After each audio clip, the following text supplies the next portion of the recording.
I would like to call our respected chief guest, Mr. Rajesh Agrawal. एक बार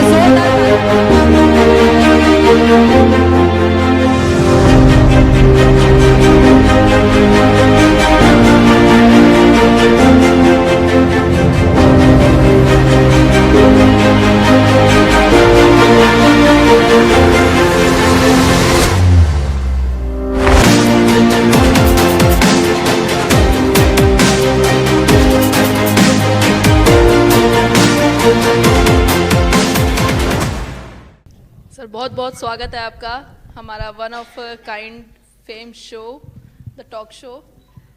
सबसे पहला question मैं पूछना चाहूँगी क्योंकि आपका जो प्रोफेशन है ट्रेनिंग का उससे रिलेटेड ही कि कोच और ट्रेनर में क्या डिफरेंस है? कोच और ट्रेनर में यही फ़र्क है। ट्रेनर आपको बताता है स्विमिंग कैसे की जाए थ्योरेटिकली, कोच आपको हाथ में लेके नीचे से हाथ हटा देता है, फिर आप तैरने लगते हैं। कोचिंग ज़्यादा बेहतर है? कोचिंग ट्रेनिंग से कहीं ज़्यादा ऊपर है। कोच में प्रोसेस के साथ, कोचिंग आपको प्रोसेस के साथ जोड़ती है, ट्रेनिंग थ्योरेटिकली जोड़ती है।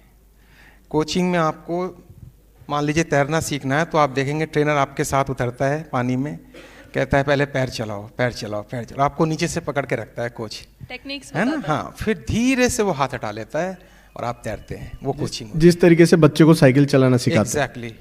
एग्जैक्टली। तो अब ट्रेनिंग और मोटिवेशनल स्पीकिंग से ज़्यादा कोचिंग पे हम फोकस करेंगे, और वही चीज़ हमें चाहिए। जब कोई नया रिक्रूट होता है तो उसको कोचिंग की ज़रूरत है।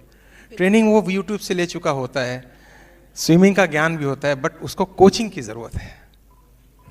नेक्स्ट क्वेश्चन है सर, कस्टमर को कैसे रिटेन करें? हाँ, कस्टमर को रिटेन करने का तरीका है, रिक्रूटमेंट करते वक्त ध्यान रखें हम किनको रिक्रूट कर रहे हैं, एक तो ये, और दूसरा रिटेनिंग के लिए उसके साथ टाइम बिताना पड़ेगा, उसको प्रॉपर ग्रूम करना पड़ेगा। एग्जैक्टली सेम प्रोसेस है जैसे एक माँ 9 महीने लगाती है बच्चे को जन्म देने में, तो माँ कैसे रिटेन करती है?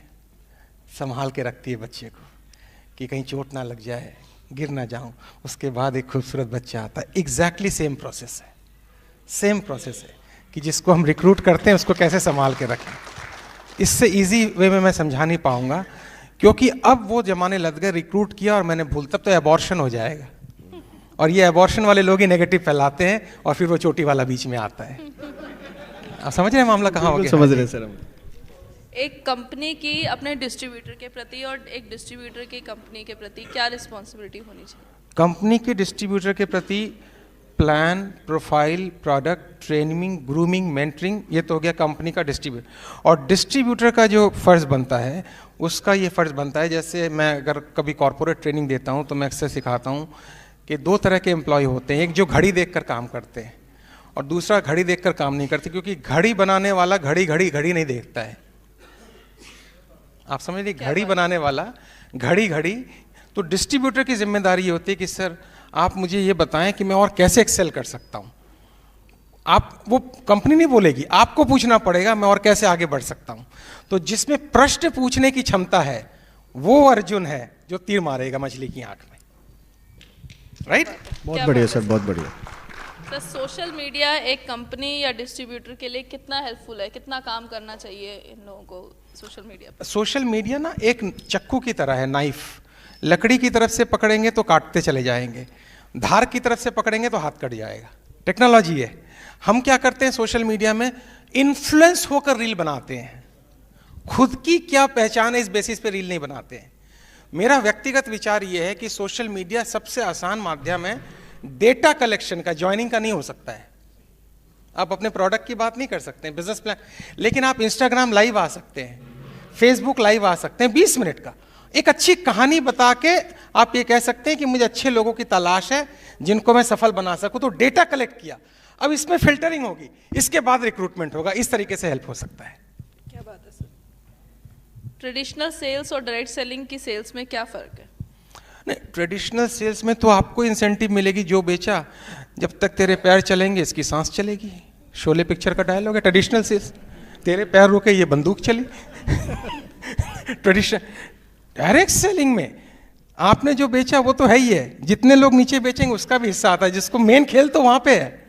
अभी थोड़ी देर पहले आपने प्रश्न पूछा ना कि, तो उसका आंसर वही मेन खेल में है कि आपकी जो पैसिव इनकम है वहां से शुरू होती है कि मैंने जिनको रिक्रूट किया उनके प्रोडक्ट से मुझे इंसेंटिव मिला, बट उसने जिनको रिक्रूट किया उसकी जो इनकम मिलती है वो पंप है जो सारी जिंदगी करता है, वही तो नेटवर्क है, खेल तो वहां पे है। सो अगर मैं प्रोडक्ट बेच रहा हूं तो मैं सेल्समैन हूं, और अगर मैं बिजनेस का नेटवर्क क्रिएट कर रहा हूं तो मैं एक ऑर्गेनाइजेशन बना रहा हूं। आप समझ रहे हैं? सेल्समैन बनना है तो ट्रेडिशनल सेल में चले जाओ ना, फिर इसमें आने की क्या जरूरत थी? और चैलेंज कहाँ पर है दोनों में से? ट्रेडिशनल सेल्स वाला नेटवर्क, ट्रेडिशनल सेल्स की जो भाषा है वो नेटवर्क की भाषा नहीं है, दोनों की अलग अलग भाषा है। एक ग्रेजुएशन की पढ़ाई, एक एमबीए की पढ़ाई है। तो हो सकता है कि मैं फुटबॉल में बहुत बड़ा खिलाड़ी हूं, क्रिकेट में आऊंगा तो सीखना पड़ेगा एबीसी से। अगर मैं ये कह दूं जी मैं सब जानता हूं, नहीं जानता, आज मैं नेटवर्क मार्केटिंग में आऊंगा तो मुझे इनसे सीखना पड़ेगा, तो मैं अपनी ट्रेनिंग की कोचिंग दे सकता हूं। तो हमें ये समझना पड़ेगा कि अगर ट्रेडिशनल वाला नेटवर्क मार्केटिंग में आता है, सेल्स वाला नेटवर्क मार्केटिंग में आता है, उसके जोश को तो हम सलाम करेंगे, प्रोसेस के लिए इन सबके सामने बैठना पड़ेगा। जितने भी हमारे वक्ता मंच पे आए थे, जैसे अभी अहंकार वाली बात की, ये फर्क है जी। Thank you sir. Sir goal settings पर कुछ टिप्स दें हमारी ऑडियंस को। अच्छा, गोल सेटिंग का सबसे सिंपल फॉर्मूला है, सिंपलेस्ट फॉर्मूला है गोल सेटिंग का, जिसका एक दिन ठीक है उसका एक वीक ठीक है, जिसका एक वीक ठीक है उसका एक महीना ठीक है, और जिसका एक महीना ठीक है उसका एक साल ठीक है। सिंपल सा फॉर्मूला है, ठीक है। अगर मैंने आज रात तक कोई अचीवमेंट नहीं किए तो क्या गारंटी है मैं एक सप्ताह में कर लूंगा? तो मैं हर व्यक्ति से जब भी मैं मिलता हूं मैं उसको बोलता हूं, यार जब मैं इस बिजनेस में आया था मैं उसको बोलता हूं सर मैं बहुत बड़ा लीडर हूं, मैंने कहा कुछ नहीं, एक महीने के अचीवमेंट बता दे भाई क्या क्या है, पास्ट से इसका फ्यूचर दिख जाता है। तो गोल सेटिंग का सिंपल सा फॉर्मूला है कि मैंने आज का दिन कैसे बिताया, आज रात को सोते समय मेरे को तसल्ली हुई कि आज मैंने कुछ अचीव किया, तो क्योंकि कल भी आज ही बनकर आएगा, आपकी मुलाकात हमेशा आज से ही होगी, तो जिसका आज ठीक नहीं है उसका कल कैसे ठीक होगा? समझ में आ गई? फोकस होना चाहिए आज के ऊपर, सारे कल अपने आप बनते चले जाएंगे। छोटे छोटे गोल्स, छोटे छोटे, वो जिस भाई ने अभी बोला बड़ी इनकम पे, बड़ा अच्छा बोला उन्होंने। बड़ी इनकम के लिए आपको छोटी इनकम से शुरुआत करनी पड़ेगी। यानी यानी यानी इमारत की अगर नींव ही खराब है तो बड़ी इमारत कैसे बनेगी? छोटी इनकम, पे आउट 100 रुपए का है या 50 रुपए का वो इंपॉर्टेंट नहीं है, पे आउट शुरू हुआ वो ज्यादा इंपॉर्टेंट है मेरी नजर में, वो शुरू है। प्रोस्पेक्टिंग की सर टिप्स दें कुछ हमारी ऑडियंस को। प्रोस्पेक्टिंग की देखिए, प्रोस्पेक्टिंग की टिप्स क्या है, वेरी सिंपल है।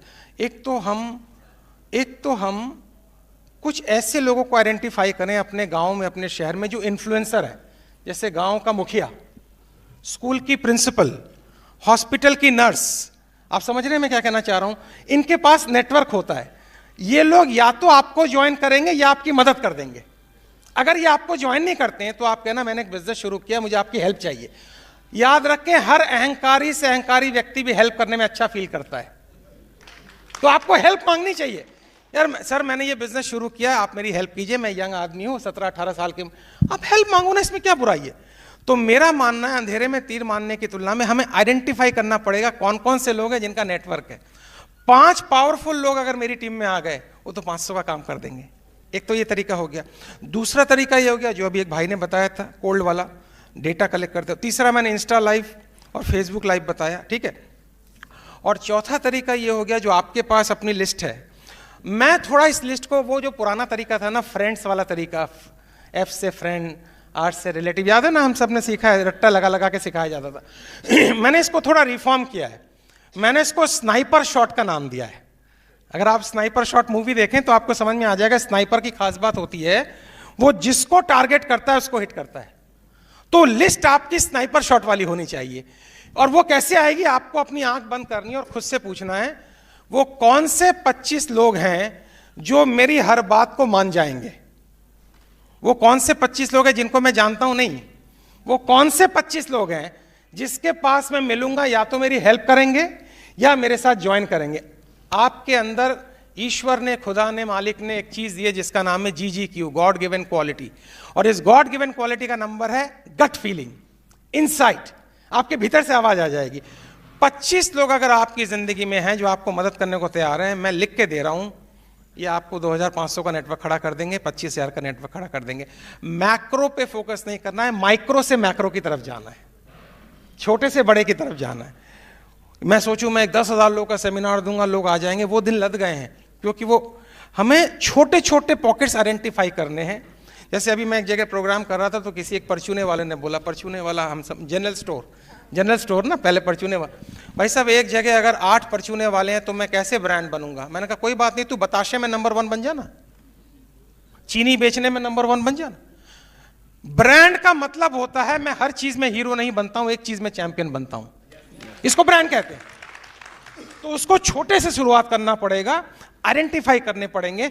हार्ड वर्क, लोग कहते हैं हार्ड वर्क नहीं स्मार्ट वर्क, मैं थोड़ा बदल देता हूं, हार्ड वर्क तो करना पड़ेगा, दिशा गलत है या नहीं आपको डिसाइड करना है। कुली भी हार्ड वर्क कर रहा है, हम भी हार्ड वर्क कर रहे हैं, अगर दिशा गलत है तो फिर कुली बन जाएंगे। कुली बेचारे का दोष नहीं है, हार्ड वर्क की दिशा सही होनी चाहिए। तो इसीलिए 25 लोगों पे मैं फोकस कर रहा हूं। तो सेल्स कैसे क्लोज करें? सिंपल सा है, जब पूरा प्लान दिखा लिया, क्या हम यात्रा शुरू कर सकते हैं? Sales close. इतना आसान होता है सर? इतना ही आसान है, मन कॉम्प्लिकेटेड है, ये इतना ही आसान है। सारी बातें समझ में आ गई, क्या हम एक यात्रा शुरू करें? आंखों में अगर मेरी नीयत साफ है तो सामने वाला हाँ बोल देगा। अगर मेरी आंखों में नीयत साफ है तो सामने वाला मैक्सिमम क्या बोलेगा? ना।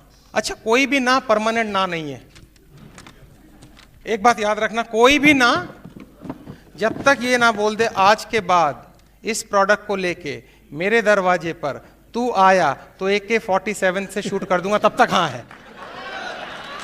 कोई भी ना, मैम यामिनी जी, परमानेंट ना।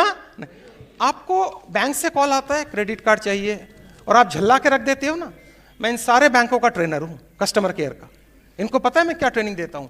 हर गाली पे एक इंसेंटिव है, आपने गाली दे दी, उसका कमीशन बन गई, आप तेरी ऐसी की तैसी, माल भगवान ना करे ऐसा वर्ड आप यूज करें, यस, क्योंकि 10 गाली पे लंच फ्री है। हमारा मोटिवेशन तो उल्टा होता है ना। अब आपने मान लो 9 गाली दे दी, 10वीं वेट कर रही है, 10 वाले बंदे ने बोल दिया हाँ जी हमें क्रेडिट कार्ड लेना है, उसमें लंच नहीं मिलेगा, कमीशन मिल जाती है। हर ना आपको अमीर बनाने की दिशा में काम करता है, तो ना से डरे ना को एक्सेप्ट करें। अच्छा, दूसरा, सामने वाला कितना भी गुस्सा करे, आपने गुस्सा नहीं होना है। जापान में सूमो फाइट होती है, सूमो देखा होगा आपने, बहुत मोटे मोटे होते हैं। सूमो फाइट का रूल मैं आपको बता देता हूं, जिसने पहले गुस्सा कर दिया वो हार गया। आपका गुस्सा उसको हमेशा याद रहेगा, उसका गुस्सा आपको याद नहीं रहेगा। आपसे वो मिलता है, गुस्सा करता है, गले लगाना, जैसे एक भाई ने भी कहा गले लगाना, कहना थैंक यू, आपने अपना बहुमूल्य वक्त दिया, हम फिर मिलेंगे। बंदा सोचेगा इसको मैंने गाली दी, तिरस्कार किया, फिर भी इसमें हिम्मत है ये कहने की हम, और ये पक्का आएगा आपके ऑर्गेनाइजेशन में। ये आपकी प्रोडक्ट को ज्वाइन नहीं करेगा, प्लान को ज्वाइन नहीं करेगा, आपके मिजाज को ज्वाइन करेगा।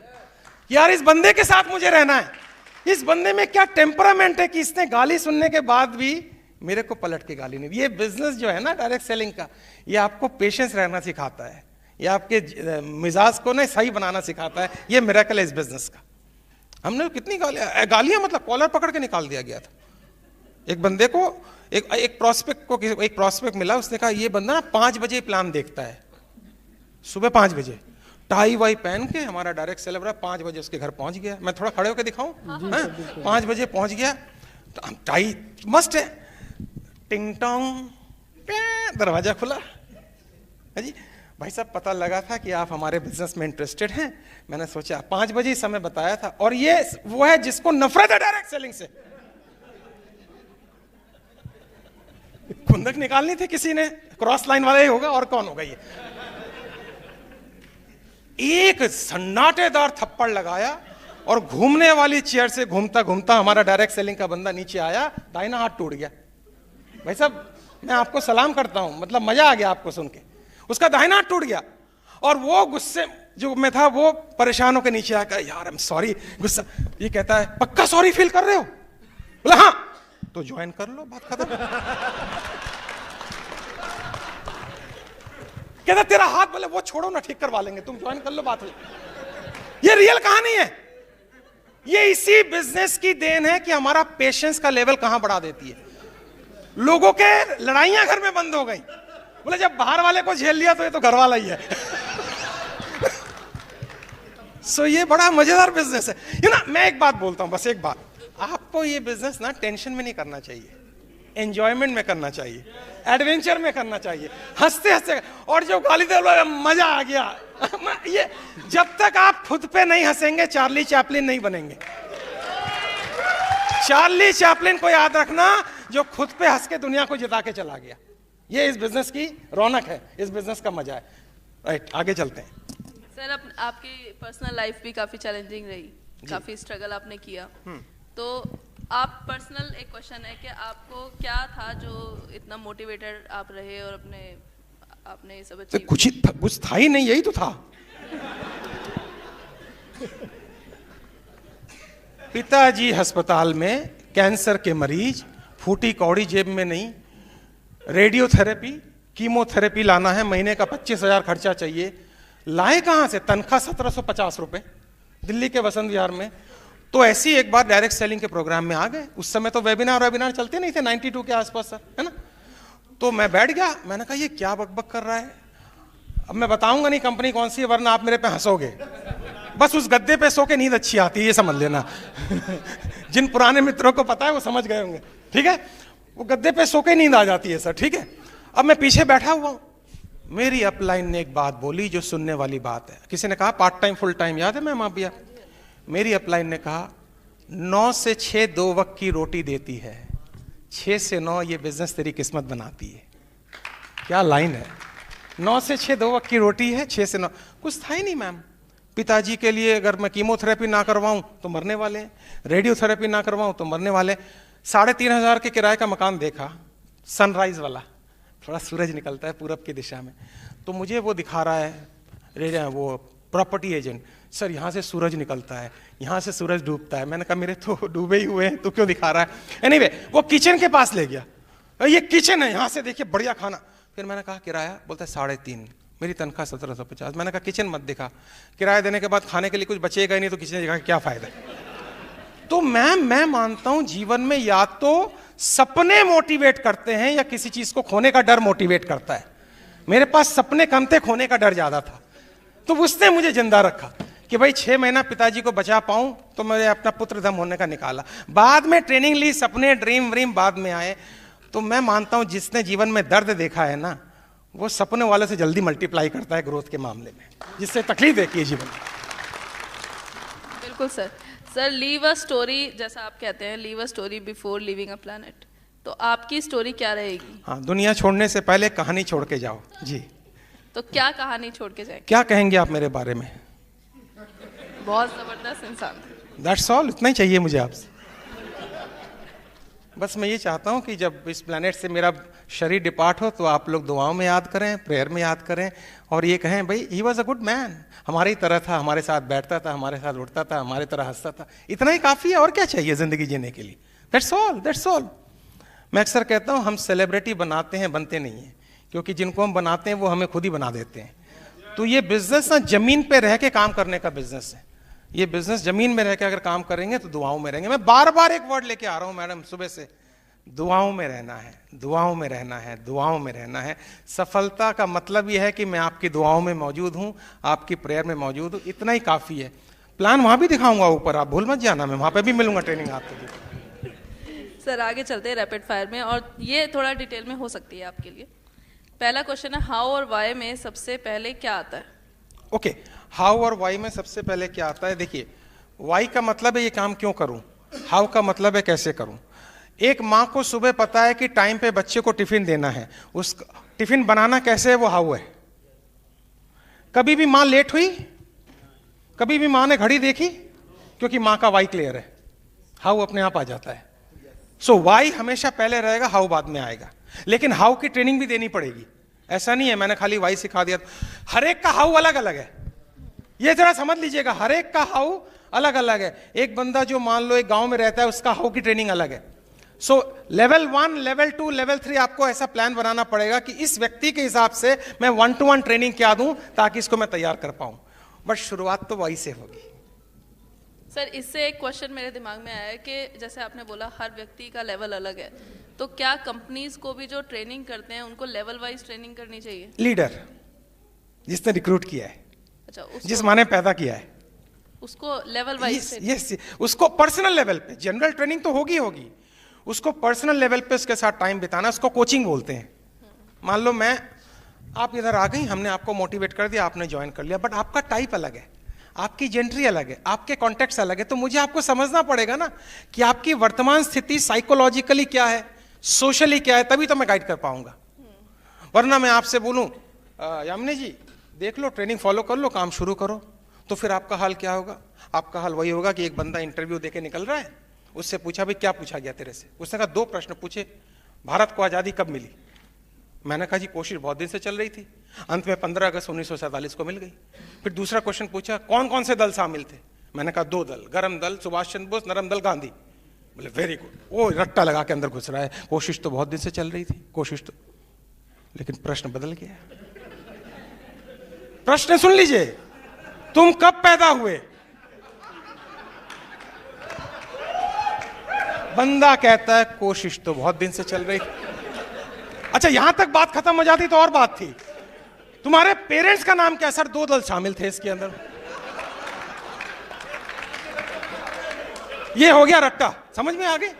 तो ये लीडर की रिस्पॉन्सिबिलिटी है कि जब वो किसी को रिक्रूट करे उसको प्रॉपर तरीके से ग्रूम करे। आप हैं मेरे साथ? Next question sir, direct selling अकेले करना चाहिए या फैमिली के साथ? अरे अरे अरे, बड़ा अच्छा क्वेश्चन है। फैमिली, अभी कैसे?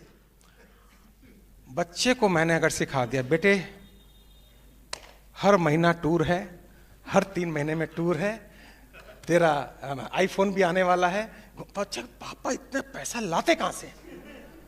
तो मैंने कहा बेटे मैंने एक बिजनेस किया है, इसमें हर महीना पैसे बढ़ते हैं, इसमें हर 3 महीना घूमने की। अब वो क्या करेगा? वो अपने दोस्त के पास जाएगा स्कूल में, बोलेगा देख मेरे पापा तो हर साल में 3 बार घूमने जाते हैं, तेरे पापा नहीं जाते। अब वो अपने बाप को पकड़ेगा कि इसके पापा जो करते हैं आप वही करो। मेरी बात पहुंच रही है आप तक? क्या बोले? हमारा बच्चा सबसे बड़ा प्रॉस्पेक्ट डेवलपर है, हमें पता ही नहीं है, हमने कभी यूज ही नहीं किया। अब आ जाते हैं हमारे घर की जो बहनें हैं, वाइफ है, लेडी जितने कम समय में कन्विंस कर सकती है, एक पुरुष की औकात नहीं है कि उतने बांध करें, औकात ही नहीं है, माफ करें मेरे शब्दों को। लेडी सिर्फ ये बोलती है मैं कह रही हूं ना ज्वाइन कर, दिमाग क्यों लगा रही है अपना? डन, मामला खत्म, मामला खत्म, फिनिश। क्यों? भगवान ने लेडी को एक इमोशनल पावर दी, ये गॉड की गिफ्ट है, ये ऊपर वाले की गिफ्ट है। हम प्लान दिखा रहे हैं, टेस्टिमोनियल दिखा रहे हैं, ताम झाम, बंदा कहता है मैं सोचूंगा, लेडी को सोचूंगा क्या? मैं बोल रही हूं तो काम खत्म हो गया। हमने कभी भी अपने घर की बहनों को नेटवर्क मार्केटिंग से परिचय नहीं करवाया। अभी मैम ने आके बोला, कितना अच्छा बोला, देखो ना, बिंदास तरीके से बात की। कुछ लोगों को शब्द अच्छे नहीं लगे होंगे, बट यार शब्दों पे मत जाओ, थोड़ा सा एंटरटेन होना सीखो। कितना अच्छा बोला, मैं तो चाहूंगा कि हर प्रोग्राम में इनको बुलाया जाए, इतना अच्छा इन्होंने बोला, ताकि हमारे घर की जो हाउसवाइफ से बहनें हैं, दुनिया का सबसे पेनफुल मोमेंट होता है मैडम, कोई भी लेडी चाहे पति कितना भी सक्षम क्यों ना हो, उसके आगे हाथ फैला के बोले इस महीने के खर्चे में 5,000 रुपये और डाल देना, ये सबसे पेनफुल मोमेंट है। कोई लेडी नहीं चाहती है, हर लेडी का आत्मसम्मान है। और ये बिजनेस आपके हाथ को ऐसे नहीं रखती है, ऐसे रखती है हमेशा, आपका हाथ हमेशा ऐसे रहता है इस बिजनेस। फैमिली को पूरा इन्वॉल्व करना चाहिए मैम, मैं तो फैमिली वाला आदमी हूँ। बिल्कुल सर, आई एम श्योर सब लोग सुन रहे होंगे। मेरा फैमिली का टिकट आता तो मैं सबको ले आता। सर अगली बार ओके ओके। नेक्स्ट है, डेली मोटिवेशन जरूरी है या ओकेजनली? अच्छा मैम, नहाना रोज जरूरी है कि नहीं? है ना, खाना रोज जरूरी है। सिंपल सा है ना मामला, बड़ा सिंपल सा है ना। मोटिवेशन डेली जरूरी है, इसको क्यों? बड़ा अच्छा प्रश्न है आपका। मैं थोड़ा एंटरटेन वे में बात कर रहा हूं क्योंकि लास्ट का राउंड है, थोड़ा सा अपन मूड को। रात का अंतिम विचार सुबह का पहला विचार होता है। कुछ भी आप करें, कुछ भी करें, रात को सोने से आधे घंटे पहले माइंड को ब्लैंक कर दें, ओके? और रात को आधे घंटे कोई 20 मिनट की वीडियो, अच्छी वीडियो, अच्छी, ये सब नहीं जो दिमाग खराब कर रही, देख के सोएं। पूरी रात ये वीडियो काम करेगी, सुबह फ्रेश माइंड में आप उठेंगे। अपने गोल्स को रात को पढ़ के सोएं। मैं आपको बता रहा हूं टेक्निक, अपने गोल्स को रात को पढ़ के सोएं, रट्टा लगा के पूरी रात गोल्स काम करेंगे, सुबह आप फ्रेश मूड में उठेंगे। डेली मोटिवेशन चाहिए। लता जी 2 दिन अगर प्रैक्टिस नहीं करेंगी तो आवाज में फर्क आ जाएगा, तो डेली मोटिवेशन चाहिए जी। सर नेक्स्ट क्वेश्चन है सेल्फ ग्रोथ, स्किल्स और हार्डवर्क। सेल्फ ग्रोथ, स्किल्स या हार्डवर्क क्या जरूरी है? ओके, इसको अलाइनमेंट को चेंज कर देते हैं। Starting with hard work, skills and self growth. ठीक है, hard work, skills, self growth. Hard work करना चाहिए, सक्सेस स्किल्स को डेवलप करना चाहिए और कॉन्टिन्यूअस सेल्फ ग्रोथ करनी चाहिए। नेक्स्ट क्वेश्चन सर, बिजनेस में ड्रेस कोड होना कितना जरूरी है? हाँ, अभी टाइप के ऊपर आ जाते हैं थोड़ा। हर घर की एक लिमिटेशन है। आप जिस घर में 1-to-1 प्लान दिखाने जा रहे हैं, अगर वहां पे एक लोग लुंगी और बनियान में बैठे हुए हैं तो टाई हटा दीजिएगा। वो कहेगा ये टाई वाला बिजनेस है, मैं नहीं कर सकता हूं। आप समझ रहे हैं मैं क्या कहना चाह रहा हूं? टाई को निकाल के फोल्ड करके जेब में रखिएगा, नॉर्मल शर्ट रखिएगा, उसके लेवल पे पहले आइएगा ताकि उसको लगे ये मेरे जैसा है। Hello everybody.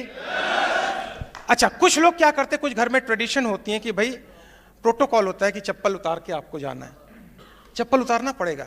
हर व्यक्ति अपने रिलीजन से प्यार करता है, प्रोटोकॉल से प्यार करता है, अपनी बिलीफ सिस्टम से प्यार करता है। हमें बिजनेस बाद में देखना है, उसके बिलीफ सिस्टम को पहले रिस्पेक्ट करना है, पहले रिस्पेक्ट करना है।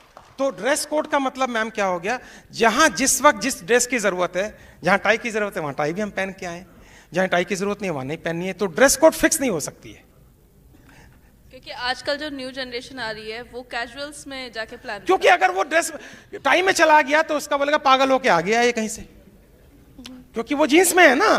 तो पर्पज है जीन्स पहने, निक्कर पहने, हाफ पैंट पहने, पे आउट आना चाहिए।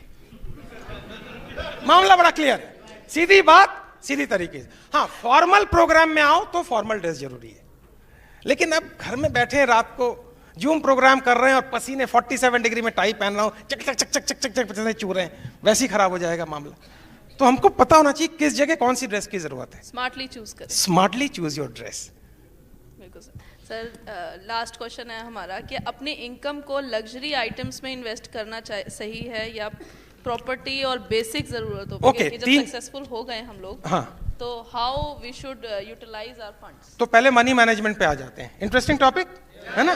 3 तरह का एरिया है मनी मैनेजमेंट पे, नीड, विश एंड ग्रीड। जरूरत, चाहत और लालच। जरूरत पे खर्च करो, चाहत पे खर्च करो, लालच पे खर्च मत करो। मैं हूं आपके साथ। जरूरत पे खर्च, चाहत मतलब गाड़ी वाड़ी जो भी लेना है, लालच पे खर्च नहीं करना है, वरना जिस पे आज खर्च कर रहे हो कल वो बेचना पड़ेगा। ठीक है। अब आ जाते हैं इन्वेस्टमेंट कहां करें। अब कुछ लोग बोलेंगे गोल्ड में डाल दो, सेफ है। कुछ लोग बोलेंगे म्यूचुअल फंड में डाल दो, कुछ लोग बोलेंगे प्रॉपर्टी। मेरा क्या मानना है, ऐसी इनकम क्रिएट करो कि जहां रोज पैसा है। सिंपल बात। और कुछ भी समझ में ना आए ना, सेविंग में डाल दो। पैसे पास में पड़े रहते हैं ना, बड़ी सुकून की नींद आती है। मेरी बात आप तक पहुंच रही है? लेकिन किसी के कहने पे मैंने मान लो कोई प्राइवेट कंपनी का हमने शेयर ले लिया, अब वो नहीं उठा तो ये तो लुट गया, इससे डाल दिए। सबसे सेफेस्ट है गोल्ड, आपको पता ही है। लेकिन अगर कुछ भी ना हो मैम, कुछ भी ना हो, तो आप अपने सेविंग में पैसे रखो और आराम से चलो, कोई हड़बड़ नहीं है। ये जो इनकम है इसको मल्टीप्लाई करते रहो। आमदनी जिसकी लगातार बढ़ी हुई है वो सबसे सेफेस्ट है। वरना कल को प्रॉपर्टी भी पता नहीं क्या होगी। जब प्रॉपर्टी के लिए तो बड़ा पैसा चाहिए ना आपको। तो इन्वेस्टमेंट का सबसे सिंपल सा रास्ता है कि आप छोटे छोटे पॉकेट्स आइडेंटिफाई करो। नहीं समझ में आ रहा है, सेविंग में रखो, लेकिन ब्लाइंडली पैसा मत डाल दो, क्योंकि कमाने में जान निकल जाती है, गंवाने में सेकंड लगते हैं। स्मार्टली चूज करें हम। Yes yes yes yes. हाँ, thank you very much much sir. Okay.